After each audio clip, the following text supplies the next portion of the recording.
வணங்கண்ணே, காய்கறி வாங்கலான்னு வந்தேன். எப்படி இருக்கீங்க? நல்லா இருக்கேன் தம்பி. உங்க கடையில விற்கிற காய்கறி மட்டும் எங்கதான் விளையுதுன்னே தெரியலண்ணே. சாப்பிட்டு 3 வேளையும் பாத்ரூம்ல ஏற்பா பாத்துக்கோங்களேன் தம்பி. இல்ல அவ்வளவு ருசி அதிகமா சாப்பிட்டுருவோம்னா அதனால. சரி தம்பி, என்ன வேணும்? 2 கிலோ தக்காளி. அப்புறம் டேய் வெங்காயம் அது ஒரு 2 கிலோ குத்துருங்கண்ணே.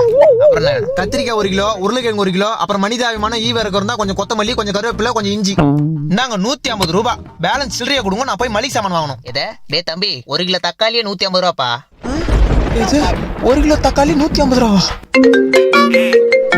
டேய், அந்த 150 ரூபாய் காசு மிச்சனா மறக்காம 1 கிலோ கல்லான வாங்கிட்டு வா.